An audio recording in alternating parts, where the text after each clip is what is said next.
یہ پہلی مرتبہ واقعات کربلا آپ کے سامنے نہیں بیان کیے جا رہے ہیں۔ سنیوں کے گھروں میں تو حال یہ ہے کہ بچہ جب ہوش سنبھالتا ہے تب سے مولا حسین کا نام سن رہا ہے اور واقعات کربلا کو ہر سال سنتا ہے۔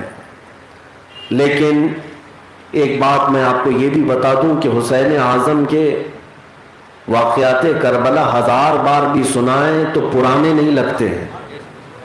ہر بار نئی لذت ہے، ہر بار ہماری آنکھیں بھگو دیتے ہیں۔ اس کی وجہ یہی ہے کہ مولا حسین کو جس طرح سے اس مصرعے میں بیان کیا گیا ہے کہ حقہ کے بنائے لا الہ است حسین، حق یہ ہے کہ لا الہ کی بنیاد اور جڑ کا نام حسین ہے۔ جس طرح کلمہ طیبہ 1400 سال سے پرانا نہیں ہوا، ذکر حسین بھی آج تک پرانا نہیں ہوا۔ ہر زمانے میں حسین اعظم کا ذکر ہوتا رہے گا اور جدت اور لذت اس کی ویسی ہی باقی رہے گی، بلکہ بڑھتی ہی رہے گی۔ انشاءاللہ العزیز صبح قیامت تک یہ تذکرے چلتے رہیں گے، بلکہ قیامت کے دن بھی یہ تذکرے ہوں گے۔ خون حسین کو ہم دیکھیں گے اور قاتلان حسین، دشمنان اہل بیت کا سخت ترین انجام اور عبرتناک سزائیں بھی ہم دیکھیں گے۔ لعنت اللہ علیکم اے دشمنان اہل بیت، تم کو مزدہ نار کا اے دشمنان اہل بیت۔ آج ہم جس مقصد کے تحت یہ بیان کرتے ہیں وہ پہلے میں واضح کر دوں۔ یقیناً یہ امت میں سب سے بڑا حادثہ ہے۔ رسول پاک صلی اللہ تعالیٰ علیہ وسلم کے گھرانے کے ساتھ جو ہوا، ویسے شہادتیں اور بھی ہوئی ہیں، جنگیں اور بھی ہوئی ہیں، موتیں اور بھی ہوئی ہیں، لیکن رسول کریم صلی اللہ تعالیٰ علیہ وسلم کے جگر گوشے کا اور ان کے خاندان کا جس انداز سے میدان کربلا میں واقعہ رونما ہوا، یہ دل دہلانے والا ہے۔ حد تو یہ ہے کہ جس کا کوئی ایمان نہیں، غیر مسلم بھی اگر واقعات کربلا کو سنتا ہے تو ہم نے انہیں بھی روتے ہوئے دیکھا ہے۔ اس کا مطلب یہ ہے کہ یہ انسانیت سے گرا ہوا ظلم تھا، جس کے لیے یہ مثال ہی کافی ہے۔ لوگ کہا کرتے ہیں اگر کہیں پانی نظر آئے تو جانوروں کو بھی پلا دیا جاتا ہے، لیکن فرات کا پانی ایک عام مسلمان کے لیے نہیں بلکہ رسول اللہ کے شہزادوں کے لیے بند کر دیا گیا۔ یہ دنیا کا سب سے بڑا ظلم ہے یا نہیں؟ تاریخ کا ایک ایسا ظلم ہے جس کی وجہ سے یہ ہمیشہ کے لیے نقش ہو گیا۔ ظالموں کا تذکرہ بھی ہوتا رہتا ہے، ان پر لعنت ہوتی رہتی ہے، لیکن مولا حسین کی قربانیاں یاد دلائی جاتی رہتی ہیں۔ اور آپ سب سے بھی میں یہ وصیت کروں گا کہ اپنے بچوں کو حسین اعظم کی محبت پلاؤ، بلکہ ان کے استقامت کے، ان کے ڈٹے رہنے کے واقعات سناؤ، اس لیے کہ ہو سکتا ہے اگلا زمانہ ہمارے بچوں کے لیے بھی بڑا چیلنجز بھرا ہوا ہے، بہت ہی زیادہ ان کے لیے بھی کٹھنائیں اور مصیبتیں آنے والی ہیں، لیکن جو حسین اعظم کو سنا ہوا بچہ ہوگا وہ ہر کربلا میں انشاءاللہ کامیاب نکلے گا، یزیدیوں سے ڈٹ کر مقابلہ کرے گا۔ اور ہمارے بچوں کو جب یہ بات پتہ چل جائے کہ مر جانا اسلام میں شکست کا نام نہیں ہے، شہادت کا نام ہے۔ کوئی اگر ظلمن ہمیں قتل بھی کر دے تو مر جانا شکست نہیں ہے، بلکہ اللہ کی راہ میں قتل ہو جانا یہ عظیم موت ہے جسے شہادت کا درجہ دیا گیا ہے۔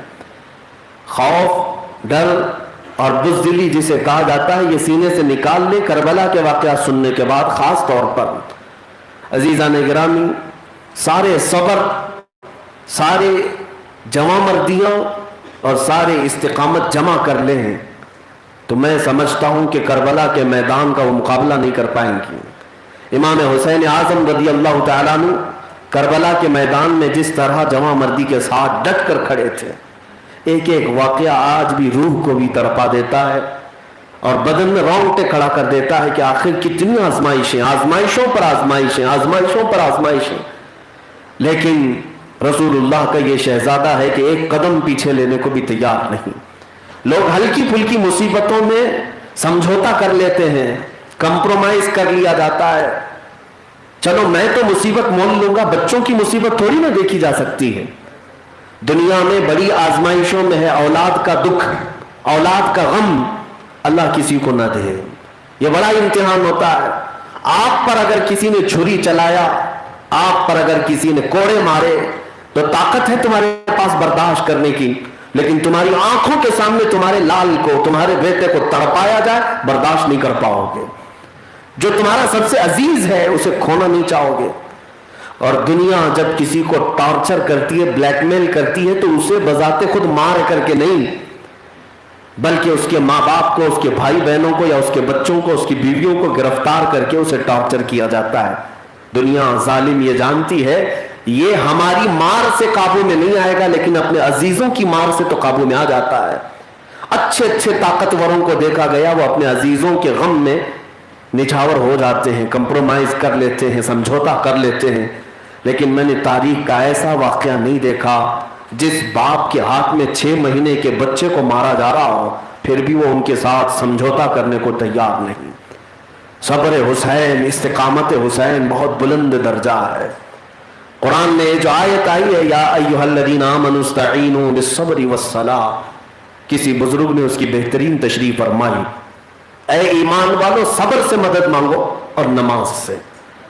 صبر سے مدد مانگو اور نماز سے مدد مانگو. مدد مانگنے کا مطلب یہ ہے کہ عمل کرو. اب اس آیت پر اگر عمل دیکھنا ہو تو مولا حسین کی زندگی پوری نظر آئے گی. آیت میں سب سے پہلا ورڈ کیا ہے؟ صبر, اور دوسرا ورڈ ہے نماز. صبر سے مدد مانگو اور نماز سے. بزرگوں نے کیا خوب تشریح فرمائی. ہم نے دیکھا مدینے کی رخصتی سے لے کر مکہ تک, مکہ سے کوفہ کے راستے میں, اور پھر کربلا کے میدان میں اپنے عزیزوں کی قربانیاں, بھوک اور پیاس کی شدتیں, ان تمام معاملات پر امام حسین نے کیا کیا ہے؟ صبر ہی تو کیا ہے. زندگی پوری صبر سے شروع ہوئی, اور جب وقت شہادت آیا تو نماز کی طرف چل پڑے. نماز کے عالم میں آپ کی شہادت ہوئی, جس کا مطلب ہے کہ حسین اعظم کی پوری زندگی اس آیت کی تفسیر نظر آتی ہے. یا ایھا الذین آمنوا استعینوا بالصبر والصلاۃ, اے ایمان والو صبر سے مدد مانگو اور نماز سے.